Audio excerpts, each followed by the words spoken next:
31 июля полностью разломали асфальт вокруг дома, пешеходные дорожки и автомобильную.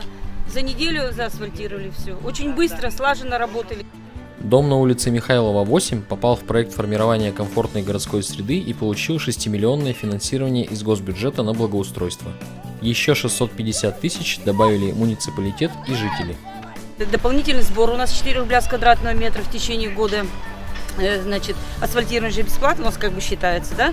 А за счет этого мы 5% собираем и нам ставят малые архитектурные формы. Во дворе уже заасфальтировали территорию и автопарковку, сделали велодорожку вокруг футбольного поля.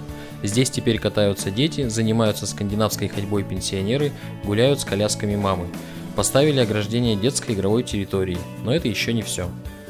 Облагораживали, вот деревья садили, в общем-то эти все формы были поставлены в течение 10 лет, да? А сейчас мы еще новые поставим. Спортивные комплексы, 2 больших, огромных, значит, тренажер для взрослых, беседка для пожилых людей. И для маленьких детей у нас новые карусели, значит, новый песочный дворик будет и машинка на пружинке, качалка.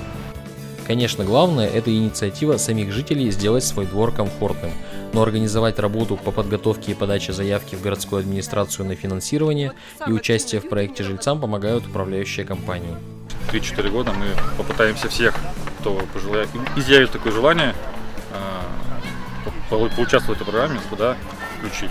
Для того, чтобы попасть в программу, надо в первую очередь иметь желание. Во вторую очередь, это чтобы все жители были в курсе, что они участвуют в этой программе, потому что имеется доля софинансирования жильцов. И должно быть понимание, что именно хотят жители у себя на придомовой территории сделать. Оценку участию двора в проекте формирования комфортной городской среды дал исполняющий обязанности премьера республики Ярослав Семенов. Этот опыт, он еще и положительный, потому что граждане видят, куда направляются средства. Дом на Михайлова, 8. Средства вкладываются в велосипедные дорожки, в объекты благоустройства, в малые архитектурные формы. И это сразу видно, и жители благодарят город, благодарны жителям за такую организацию, за совместное решение проблем дома. Конечно, эта программа очень помогла нам. В этом году нашему дому 25 лет.